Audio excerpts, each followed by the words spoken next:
бұл марафонға сіздер көп жоқ болып тұрды да. Ошол кезде менің акыбалым баягыдай болду. Мен өзүмө ошол кезде сезбепмин. Постепенно эле жыйнап койдум. Ошол эсти, ошол бетти, ошол салмакты. Андан сиз программа марафон келгенде, ошол продукция келгенде ошол марафонго катыштым. Конечно, бунун тренери, куратору ошол эя болду. Команда менен болгондо эң негизги ролдор болот экен. Эң негизинде биринчи дисциплина болот экен. Командада ошол марафонго катышканымда группада эртең менен тур, бас, мына тамакты жебе, ана тамакты жебе, убакыт саатында иш дегенде ошолорду ичип отурасың. Ал эми өзүнчө кылганымда 2 күн С9 болот, 3-чү күнү С3 болот, С6 болот, анан кийин ошончо С9 жок калат, ошончо калып.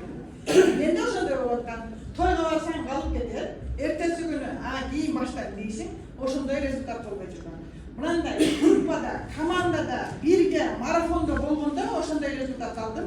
Мен бул жерде өзүмө ушунчалык болуп кеткеним өзүм сезбепмин. Кийин арыздаганда неужели мен ушундай элем дедим. Ал кезде семиз кезиңде эмне болот экенсиң? Слабость, не болосуң, тургуң келбейт, ыксырайсың.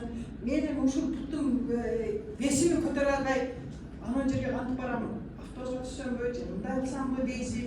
Настроениең жок болот, духуң түшөт экен. Ал эми кийин марафонго катышканда эртең менен туруп басып жүргөнүңдө күндөн күнгө энергия ала баштайбыз. Күндөн күнгө ошол продукцияларды ичкениңде слабость болбойт. Баягы туура эмес тамакты жейин дегениңде дисциплинаны сактайт экенсиң. Ой, буну жесем мен канча болуп мээнет кылып атам, мен мынаны жеп алсам дагы вес кошуп коем дейсиң. Өзүңө өзүң тактыкты, дисциплинаны сактап, ошол результатка жетет экенсиң. Мен азыр деле улантып жүрөм.